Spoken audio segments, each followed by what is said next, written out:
Hi there, Kara here. I wanted to take this opportunity to show you how to create what I've been seeing popping up everywhere online, the pop-up box. And I watched some YouTube videos and thought, oh yeah, that can't be hard. Are you kidding me?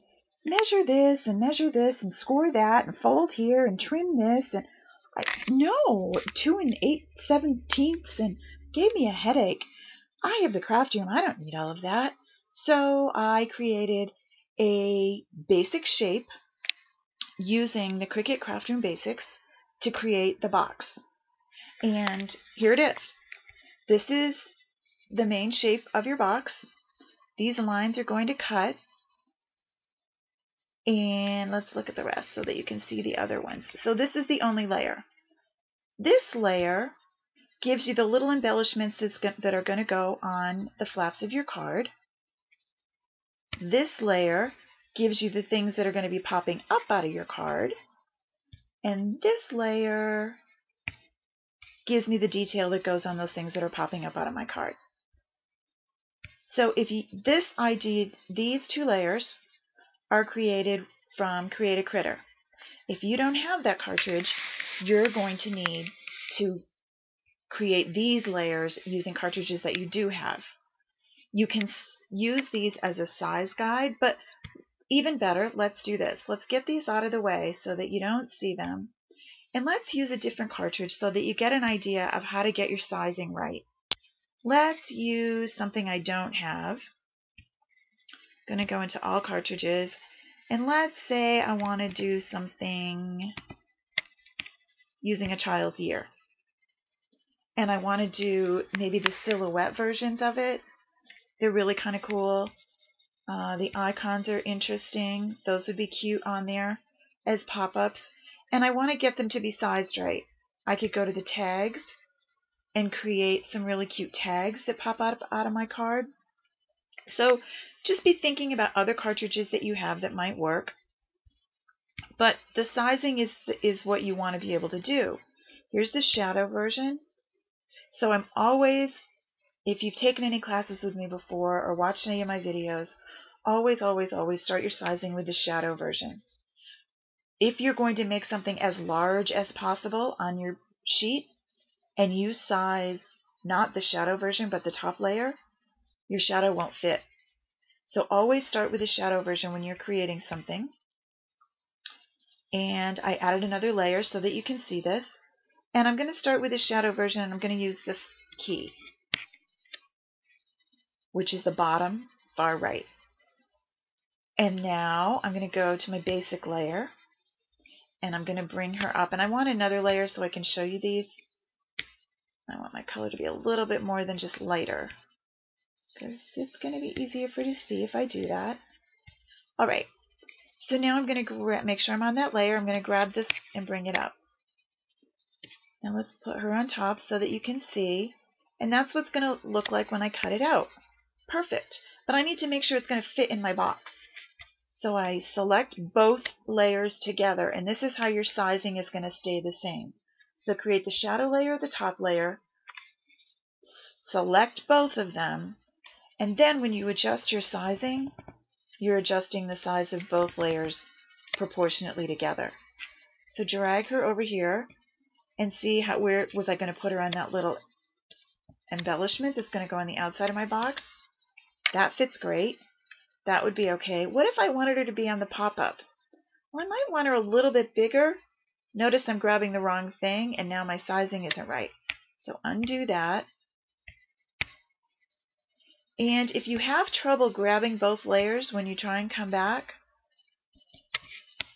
what you want to do, because sometimes that happens, is I want to turn off the underneath layer.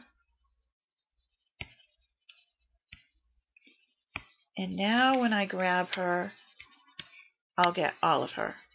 Okay? Just a little trick that is helpful. So what if I wanted her to be a pop-up? Well, I could try her with my card and see how she works. She could be a little bit bigger.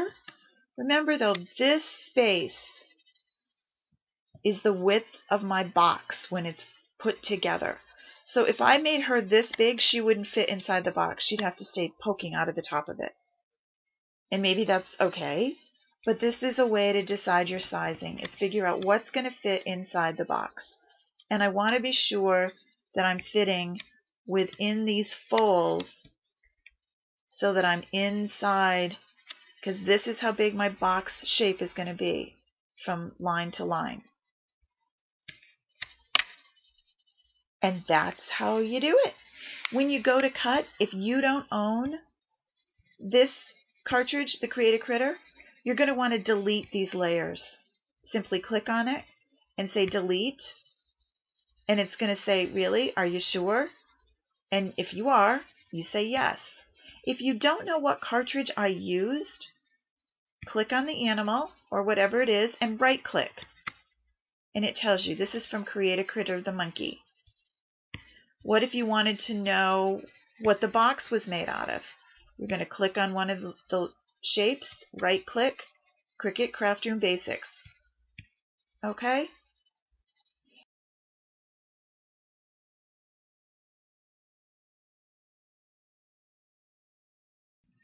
Hey, now it's time to put this card together. Let's get started with our card. We're going to cut the basic, what's going to make the box. And I used, these are all papers from Close to My Heart. And I used this crazy stripe because I thought it went great with all the colors of the monkey that I wanted for the inside. And this is what the first layer looks like when you cut it out. There's my box on the top, and those two rectangles underneath it are going to go inside the box to attach my pop-ups to. And then the four vertical little pieces, those are what my pop-ups actually go on. So remember, this is double-sided cardstock, so this is the inside of my box. I'm going to score, see where the lines are, where the cuts are. I'm just going to continue that down as a score line, and I'm going to fold right there. I don't have to measure, I don't care. Wherever there's a little spot that the cut line came down, I'm going to fold right there.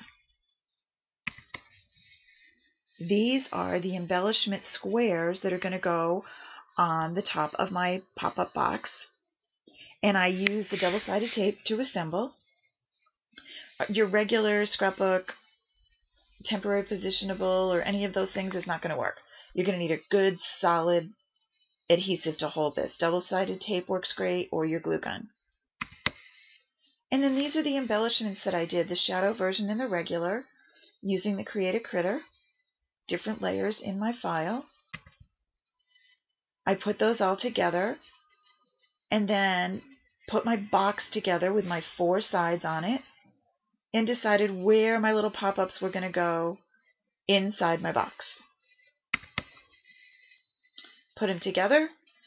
All my little creatures are dancing in there, and it folds up just the way I want it to do, with the top folds, the flaps folded down. Truthfully, this was done really, really quickly. The more that you do to your little pop-ups, the more embellishments that you do, the cooler this card gets. Can't wait to see yours. See you soon.